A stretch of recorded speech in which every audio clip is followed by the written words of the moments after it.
keyakinan dan pandangan teologisnya masing-masing. Shalom, salam sejahtera, salam santun, salam takjim, salam santun, salam hormat, salam kenal. Assalamualaikum warahmatullahi wabarakatuh. Izin stage ya videonya. Saya tidak kenal sebenarnya dengan orang ini, tetapi video yang diambil, yang dicomot, itu video anak saya. Saya kasih tahu kamu. Ketika Yesus Kristus itu berada di atas kayu salib, sebelum dia menyerahkan nyawanya, dia berkata dengan jelas, tetelestai. Artinya everything is done, semuanya sudah selesai, sudah beres, sudah tuntas, sudah sempurna. Maka tidak dibutuhkan lagi Injil baru, nabi baru.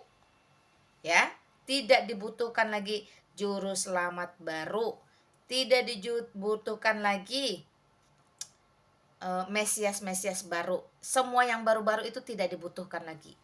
Karena Yesus Kristus sebagai Allah yang nuzul ke dunia menjadi manusia, Yesus Kristus yang adalah Tuhan itu sendiri, Yesus Kristus yang adalah satu-satunya juru selamat, tidak pernah diserupai, tidak pernah dikloning, tidak pernah membelah diri, tidak pernah ada kembar siamnya. Itu sudah menuntaskan seluruh agenda Allah demi kebaikan umat, demi keselamatan manusia dulu, sekarang, sampai selama-lamanya. Maka tidak perlu ada lagi nubuatan-nubuatan tentang nabi, itu sudah selesai. Yesus Kristus nabi terakhir, nabi di atas segala nabi, alias nabi penutup, nabi paling sempurna. Makanya disebut Tuhan, karena kekuasaan ada di dalam Yesus Kristus. Melipir sedikit, Yesus Kristus itu adalah Allah yang nuzul ke dunia menjadi manusia. Bukan Isa alaihissalam yang hanya manusia tok sebatas nabi. Ini dua orang yang berbeda. Satu ada histori, ada sejarahnya. Yang satu walah-walam, saya tidak tahu. Tetapi di luar itu semua, video yang di stitch ini sangat jelas bahwa banyak sekali fitnahan, tuduhan, pemelintiran, pencurian, dan segala macam hal yang dilakukan, tuduhan-tuduhan yang keji, yang nista, yang hina ini kepada Alkitab, satu-satunya sumber kebenaran dan kehidupan. Dari Kejadian sampai Wahyu itu sangat jelas, ya. Muncul jauh sebelum Islam ada di muka bumi. Maka sebenarnya sadar atau tidak sadar, secara realita, secara logika sederhana, yang mana trendsetter, yang mana followers. Tentu trendsetter itu ada di depan, followers itu ada di belakang. Barang siapa meniru sebuah kaum, dia adalah bagian dari kaum tersebut.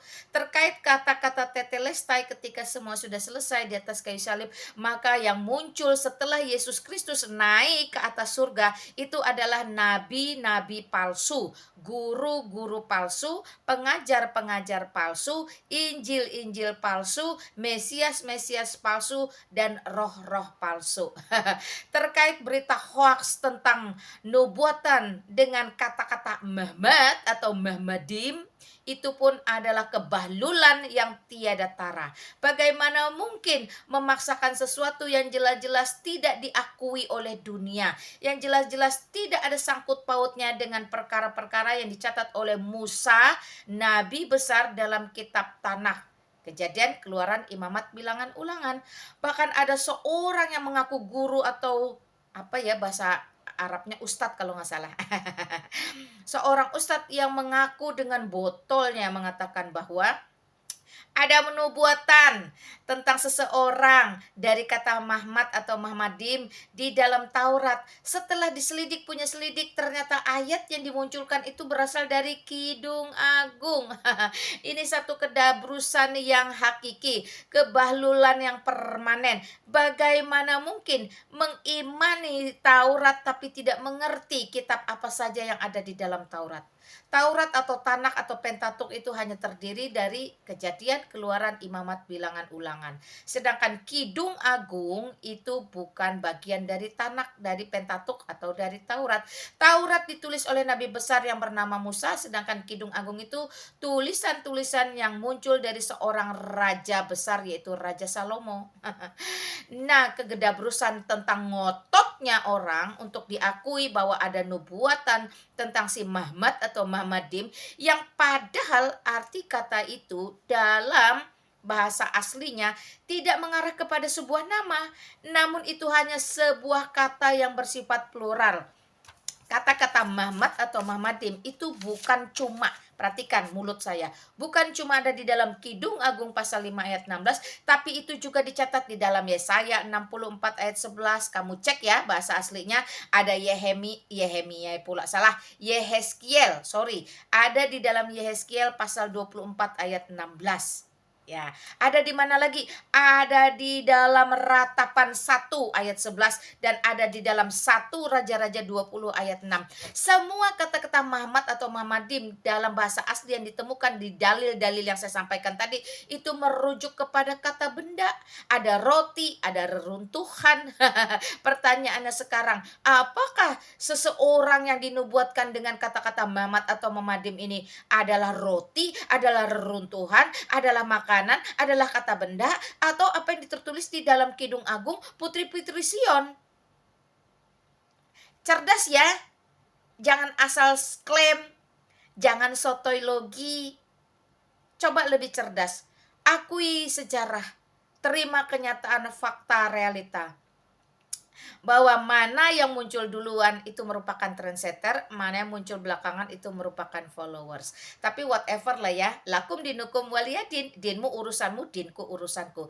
Tetapi apa yang disampaikan oleh anak saya, perkara Kementerian Agama harus mendengarkan apa yang kami sampaikan sebagai umat Kristiani yang memegang teguh kebenaran prinsip-prinsip Alkitab, bahwa kami harus menghentikan atau menyondingkan banyaknya praktikal-praktikal yang dilakukan dengan sengaja untuk mendegradasi isi Alkitab dan seluruh kebenaran di dalamnya harus dihentikan.